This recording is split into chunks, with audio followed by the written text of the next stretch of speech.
Hello friends, welcome back to my kitchen cabinet. இன்றைக்கி வீடியோவில் ஒரு ஃபெஸ்டிவல் ஸ்பெஷல் ரெசிபி சர்க்கரை பொங்கல் எப்படி பண்ணுறதுன்னு பார்க்கலாம். இன்றைக்கி நான் சர்க்கரை பொங்கலை சிவப்பரிசியை யூஸ் பண்ணி தான் செய்திருக்கேன். சிவப்பரிசியில் நார் சத்து ரொம்பவே அதிகமாக இருக்குது. சிவப்பு அரிசியோட வெல்லமும் சேர்த்து பண்ணுறதுனால குழந்தைங்க ரொம்ப விரும்பி சாப்பிடுவாங்க.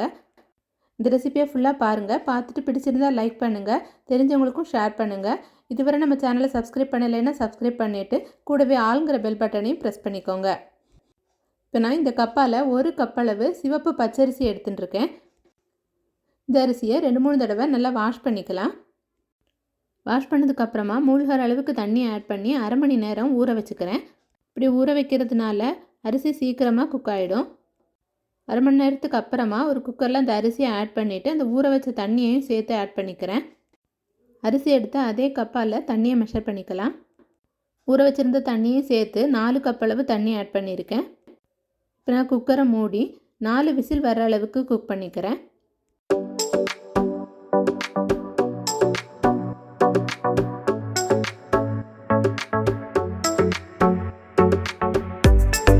ஸ்டவ் ஆஃப் பண்ணியாச்சு. இப்போ வேறொரு கடாயில் 1 டேபிள் ஸ்பூன் அளவு நெய் ஆட் பண்ணியிருக்கேன். நெய் நல்லா சூடானதும் 10-15 முந்திரியை ஆட் பண்ணி ஃப்ரை பண்ணிக்கலாம்.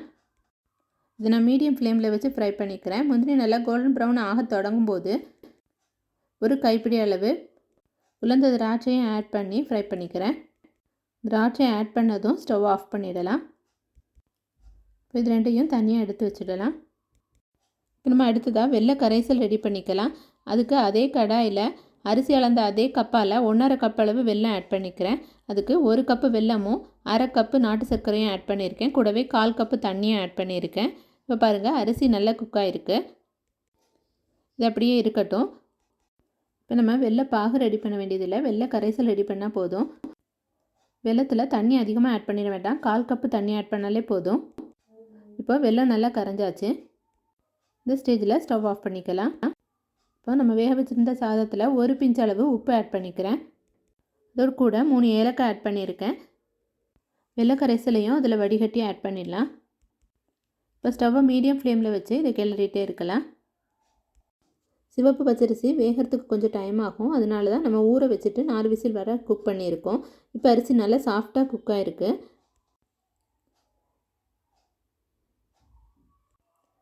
இப்போ இந்த சாதம் வெல்லத்தோடு சேர்ந்து நல்லா ஈவனாக குக் ஆகணும். வெல்லம் கரைக்கும் போது 1/4 கப்பு தண்ணி மட்டும் ஆட் பண்ணுங்கள், அதுக்கு மேலே ஆட் பண்ண வேண்டாம். அதிகமாக ஆட் பண்ணிங்கன்னா அந்த சக்கரை பொங்கல் ரெடி ஆகிறதுக்கு அதிக டைம் ஆகும்.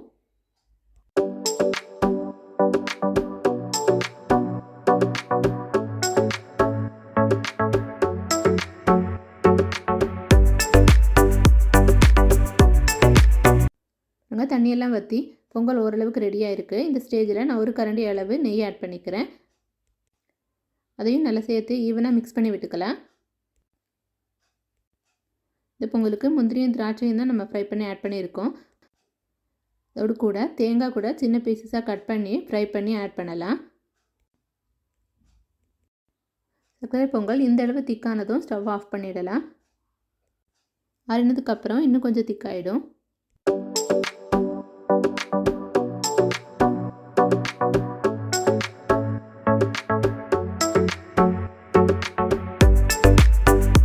இப்போ நான் நெய்யில் ஃப்ரை பண்ணியிருந்த முந்திரி திராட்சையை ஆட் பண்ணிவிட்டேன்.